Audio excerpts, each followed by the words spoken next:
की और एक लूज बॉल भी फेंकी। लेकिन इन दोनों लोगों की बातों से मुझे लग रहा है जो समाजवादी पार्टी और कांग्रेस आज एक सुर ताल में बोल रहे हैं। पहले इनमें कोई कोऑर्डिनेशन नहीं था, लेकिन आज ये एक भाषा बोल रहे हैं और ऐसा लगता है ये दोनों मिलकर मायावती को यूपी में पहले रोकना चाहते हैं और ये बीजेपी का मुकाबला करना चाहते हैं। आपका पॉलिटिकल असेसमेंट क्या है? अब जैसे लूज बॉल पे आता हूं, लेकिन पहले मैं शुरुआती ओवर की तेज बॉल पे आना चाहूँगा। आपके साथ जितनी डिबेट्स हुई है या इंडिया गठबंधन के बाद जब कभी भी मेरा दृष्टिकोण जाना गया है तो मैंने बहुत साफ और बारहा कहा है कि मायावती को किनारे रख करके कोई भी गठबंधन भारतीय जनता पार्टी से चुनाव नहीं लड़ सकता, मतलब मुकाबला नहीं कर सकता, मतलब हराने की बात नहीं सोच सकता, मतलब बगैर मायावती के किसी भी अपोजिशन के अलायंस का भाजपा को हराने का सपना वो भी दिन का ही हो सकता है और वास्तविकता नहीं हो सकती। नंबर एक बात। दूसरी बात, मैंने ये भी लगातार कहा कि मायावती जो कह रही हैं को किसी के साथ नहीं जाएंगी, मायावती ठीक कह रही हैं और आज की तिथि में और निकट भविष्य में भी मान लीजिए कि मायावती किसी के साथ नहीं जाएंगी जी, नहीं जाएंगी। तमाम कारण है, इसको कहिएगा डिकोड कर दूंगा।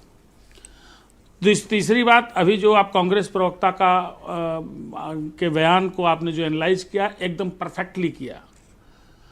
इधर जो बैठक हुई है जिसमें मायावती के बजाय, चूंकि उनको लग रहा कि मायावती नहीं आनी है और एक छोटी मोटी अंडरस्टैंडिंग हो गई है, सीट शेयरिंग क्या होगी, चंद्रशेखर रावण यानी चंद्रशेखर आजाद से भी बातचीत का रास्ता बुलाया जा रहा है और चंद्रशेखर आजाद से कुछ लोगों की बातचीत भी हुई है। मतलब दलितों में उनकी पैठ रहे, उनका दलितों में एक अच्छे नेता का प्रतिनिधित्व रहे। बाकी मल्लिकार्जुन खड़गे अगर प्रधानमंत्री पद के प्रत्याशी होते हैं तो एक बड़ा दलित चेहरा है। ये एक ऑप्शन चल रहा है। दूसरी बात, आपने कहा कि डिकोड करिए एक लूज बॉल जो उन्होंने फेंकी है।